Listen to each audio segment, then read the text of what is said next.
Привет, друзья! Вы замечали, как иногда маленькие решения властей меняют целую страну? Август в Германии станет именно таким месяцем. Что произойдет уже с 1 числа? Одна из самых загруженных железнодорожных линий Берлин-Гамбург закроется. Представьте, поезда не пойдут до весны 2026 года, вместо них будут только автобусы. Как это изменит жизнь миллионов людей? Второе. Если вы собираетесь оформлять паспорт или удостоверение, забудьте о бумажных фотографиях. Теперь все снимки только в цифровом виде. Даже в ведомстве вас сфотографируют прямо на месте. И это не все. Владельцы солнечных панелей пересчитывают выплаты. Меньше поддержки от государства, значит, планы на окупаемость придется пересматривать. А в Европе в августе начинают действовать новые правила для искусственного интеллекта. ChatGPT, Gemini и другие системы теперь будут работать совсем по-другому.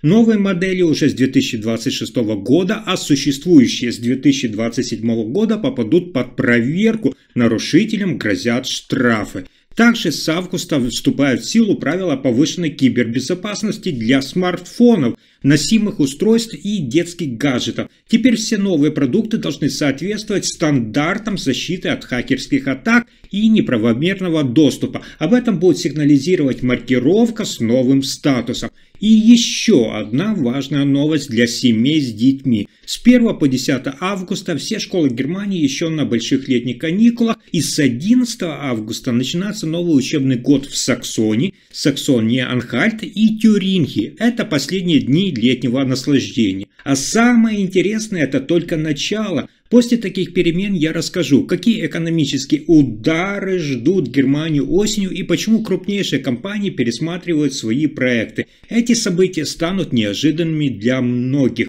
Сильные торговые изменения уже влияют на Германию, новые американские пошлины начали действовать в полную силу. Предприятия, которые раньше думали, что это еще далеко, говорят, последствия уже реальны. Коммерческие палаты Германии уже предупреждают, из-за новых тарифов экономике страны грозят гигантские убытки до миллиарда евро потерь в месяц. Причина – это пошлины до 25% на авто и автокомплекты, плюс жесткие меры в отношении стали и алюминия. Особенно страдает машиностроение и металлургия. 87% компаний машиностроения и 68% металлозаводов отмечают уменьшение спроса и проблемные контакты. И это только начало. Пошлины могут быть расширены и на другие сектора, включая потребительские товары. По данным экспертов, если тарифы останутся на нынешнем уровне, Германия может потерять до 33 миллиардов евро в год. Рабочие места, инвестиции и экспортная устойчивость – все под угрозой.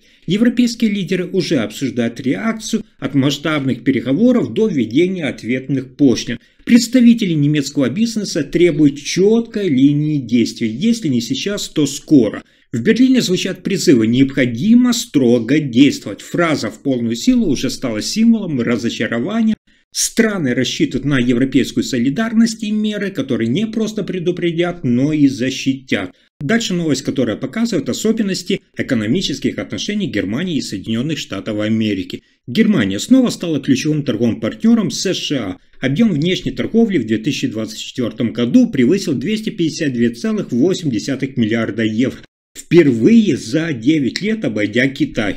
Экспорт Германии-США в 2024 году составил 161,4 миллиарда евро, что является наивысшим показателем за последние 20 лет и примерно 10% всех немецких поставок.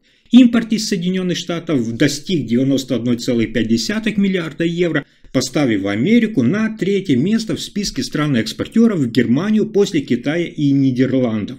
Торговый баланс в пользу Германии около 70 миллиардов евро, крупнейший профицит в Соединенных Штатах Америки за всю историю торговли стран. Однако активизация торговой войны может поставить под удар саму основу немецкой экономики. Эксперты предупреждают, новые пошлины Соединенных Штатов Америки могут привести к спадовым эффектам, вплоть до сокращения роста ВВП на 0,3–1,2% в ближайшие годы. Прогноз на 2025 год – это стагнация или даже третья подряд рецессия. Министр экономики призвала Европейский Союз активнее искать новые торговые соглашения с Индией, Мексикой, Чили, Австралией, чтобы снизить зависимость от американского рынка и уменьшить риск из-за тарифов. По мнению представителей торговых палат, ситуация требует смелых шагов. Германия должна ускорить диверсификацию рынков и реформы, чтобы сохранить экспортную устойчивость. Итак, американские пошлины – это не просто торговая угроза, это климат, в котором формируется новая экономическая геополитика Европы и ее ближайших партнеров. А дальше экономические новости Германии. Intel окончательно отменил проект строительства современного завода в Магдебурге. И это стало очень значимой новостью. Компания собиралась возвести здесь фабрику стоимостью около 30 миллиардов евро и создать тысячи рабочих мест. Но теперь от планов отказались окончательно. И не только в Германии, но и в Польше. Причина – это масштабная реорганизация. За последний квартал Intel показал убыток в 2,9 миллиарда долларов и решил сократить около четверти своей рабочей силы. По словам самого руководства, проекты на континенте слишком раздуты и не отвечают реальному спросу. Вложенные десятки миллиардов оказались малоэффективными. Это серьезный вызов не только для инвестиционных планов Германии, но и для всей европейской стратегии по снижению зависимости от азиатских производителей микросхем. Теперь немецкое правительство стоит перед вопросом, куда направить почти 10 миллиардов евро государственной помощи, выделенной на этот завод. Финансовые ведомства уже обсуждают перераспределение средств, а индустриальные эксперты предупреждают, без четкого видения дальше увеличивать цифровые разрывы будет опасно. Intel теперь ставит на обновление в Соединенные Штаты Америки и Юго-Восточной Азии, признавая, Европа для него стала зоной свертывания.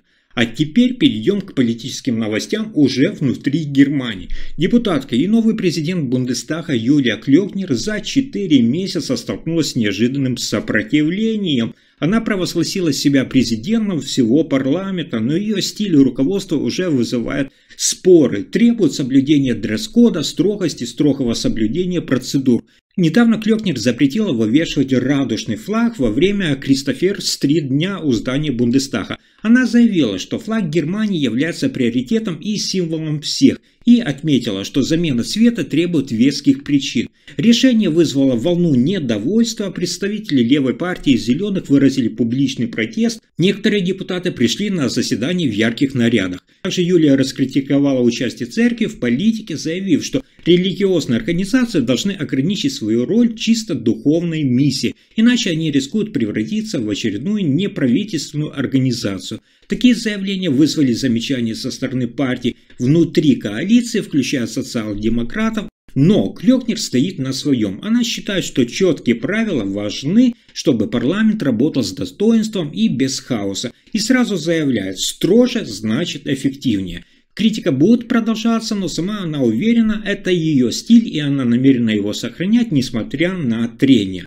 Следующая важная новость касается миграционной ситуации в Германии. В Германии сегодня начали применять процедуры возвращения людей, это подтвержденная информация. За первые 6 месяцев 2025 года власти вывели из страны почти 12 тысяч человек. Это почти на 30% больше, чем год назад, когда их было около 9,5 тысяч.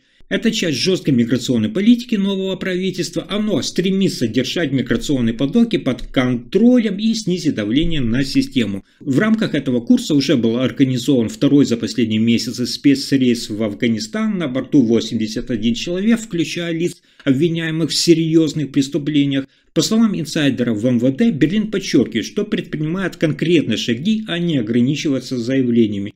Речь идет о более строгом контроле и ускорении процедур. Но политики предупреждают, такие меры вызывают разногласия с соседними странами, которые не всегда согласны принимать обратно граждан Германии.